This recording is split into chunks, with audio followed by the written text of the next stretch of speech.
You want to go run Le Mans Classic? Come on in, sir. We'd love to have you.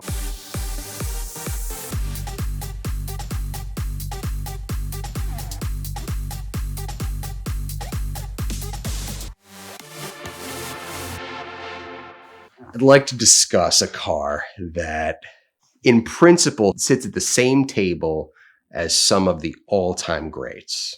We're talking McLaren F1 GTR, F40 LM, Porsche 911 GT1, Mercedes clk-gtr. I mean, all of the stuff that people of a certain generation just get crazy excited about, but that very few people are yet aware of, and is a fraction of the price of any of these cars, but is also really rare, really special. I mean, hits on all the buttons that any red-blooded collector enthusiast looks for. That is the Venturi 400 trophy.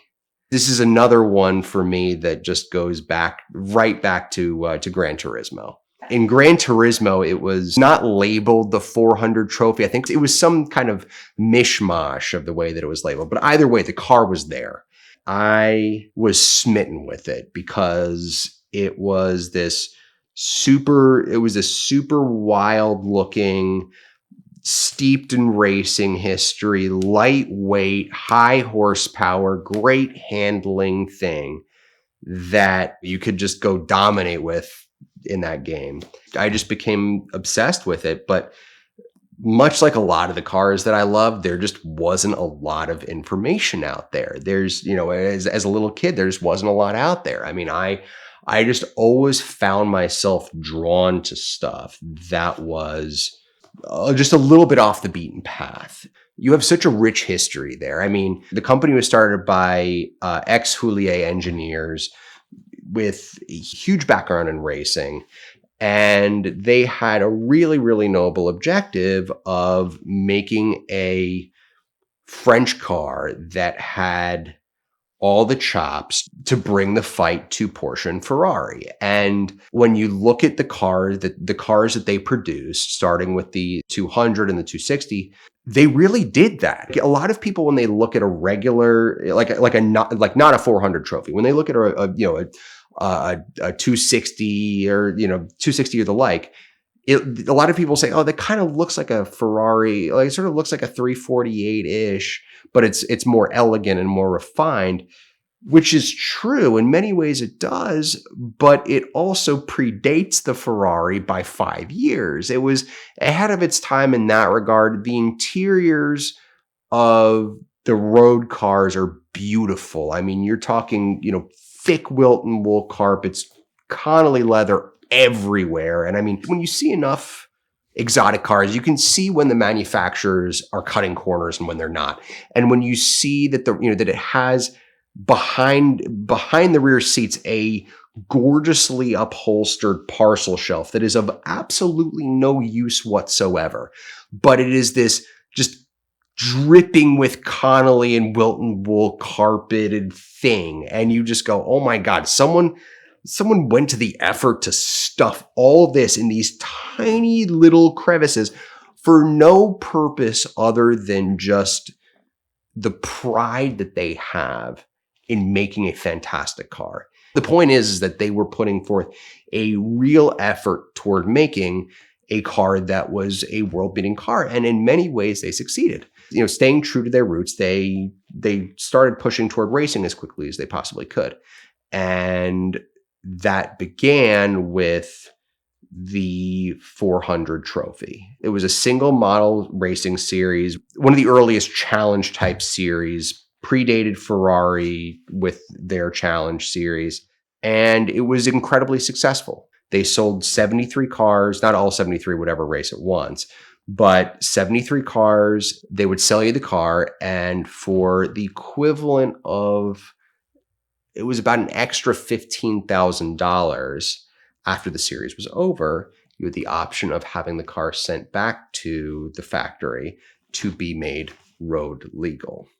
Now, I say road legal because They weren't adding emissions gear. They weren't getting rid of the dog box transmission. They weren't adding AC. They were pretty much just slapping a license plate on the back and saying, here you go. They changed the headlights and a few other bits and then just kind of sent you on your way, which to me is amazing. That's exactly what I get excited by. I mean, being a little kid, all I ever wanted to do was just drive a race car on the street. And that's kind of one of the guiding principles that leads me to a lot of the cars that I buy and sell, because I buy and sell what I love. They were raced, and they also had some awesome liveries. Anytime you see someone apply Argyle to a whole car, you know that things are getting real weird. The trophy series concludes, but Venturi had much greater ambitions than just doing a gentleman's racing series. This was right around the time when the WSC was ending, which was the conclusion of Group C, and BPR, which is what birthed GT1, BPR was coming online. So Venturis were then campaigned in BPR. There were some 400 trophies that were campaigned just straight up as is in BPR, but then a number were modified, and then a few highly evolved racing examples were also competing. But the first year of BPR, if there had been a manufacturer's championship, which they did that the second year of BPR, the first year was just a driver's championship. But if there had been a manufacturer's championship, Venturi would have won handily. And that was with the car competing against some weapons grade stuff. I mean, BPR was, again, the origin of GT1, and you had cars like the 964 3.8 RSRs, XJ220s, F40s. I mean, that was what was competing in BPR. I mean, you had really juicy stuff. And the Venturis stood so proudly in that field. Again, I mean, we're not talking about like, oh yeah, they finished a race. No, if there was a manufacturer championship, they would have won by a landslide. But they didn't just stop there. They continued on to Le Mans, where they performed admirably in their class. They continued in the fashion in which they had existed since 1985 up until 2000, when the company was sold to a Monegasque billionaire who decided that it was time to make Venturi into a manufacturer of electric cars, which in the year 2000 was ahead of the curve, shall we say, like way ahead of the curve. That seemed like a just completely outlandish proposition. They were best known for introducing a road car called the Fetish. But Venturi still exists today. If you watch a Formula E race, you'll see the Venturi is very much still there, very competitive. So the company, while the spirit of what they were doing changed in 2000, the company still exists. The point is that you can go buy this car that has a incredibly rich racing history, that, you know, was a dominant BPR racer, and because of that, means that it is eligible to go race in the most desirable historic racing programs that you can find. You know, you want to go run Le Mans Classic? Come on in, sir. We'd love to have you. And not only are they having you, you are there racing against the other BPR and other fantastic GT cars of the 90s. You're out on track with all of them. You are standing shoulder to shoulder with them. Which, what's cooler than that? So not only do you have that, you have a car that, because many of them were road registered after they were raced, means that you have a car that in the mold of some of the greatest and most valuable cars of all time is a car that you can drive to the racetrack, race, finish up, and drive your car home. Which you can't say the same thing about most of the other 7- and 8-figure cars I just rattled off. You can't say the same thing about that, which, while you may not actually go and do that, the idea that you can do that, pretty awesome. At the end of the day, you still have a car that weighs 2,425 pounds wet, makes 408 horsepower. I mean, the weakest one that I've had, the weakest one that I've had, dynoed about 400 at the tires and about 380 pound-feet of torque. A dog box, which what's amazing about a dog box is the fact that if you really, really want to thrash on the car, you don't need to use the clutch for upshifts. You just crack your throttle. If you're 100% throttle, you just crack back to 90%, you just yank the gear. There's just nothing cooler than a dog box. But it doesn't have straight cut gears. So what that means is that you can actually stick a passenger in your car, have a conversation, and not have your hearing just get whittled away in a matter of minutes. So you also have a car that looks incredibly dramatic. I mean, I call it the French F40 because it has a lot of stylistic elements of an F40. It has that spirit, but with that fun and funky French flair about it. It's amazing. The chassis, if I'm honest, it's better than an F40. It is much tighter, much more composed.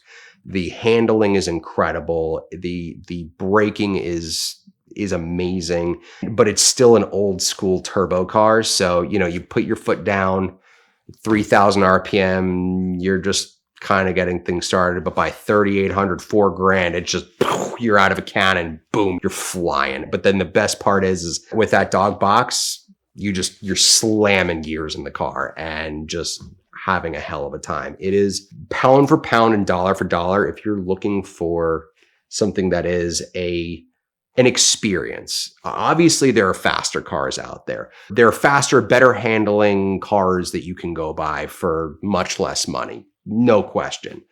But in terms of an overall experience that transports you to a time, a moment, gives you a feeling, pound for pound, it's pretty hard to beat. Who wants a free carbon fiber ring? Well, right now, Patrick Adair Designs is giving away a free carbon fiber ring with any purchase if you use the code VinWikiCF at checkout on their website. You can find them at the link in the description below. You can also follow along on Patrick Adair's YouTube channel. You've seen him here telling car stories, but over there, he documents his journey in entrepreneurism and some of the amazing things they do to create rings out of the most interesting materials from Earth and from space. So check them out now and thank them for their support of VinWiki.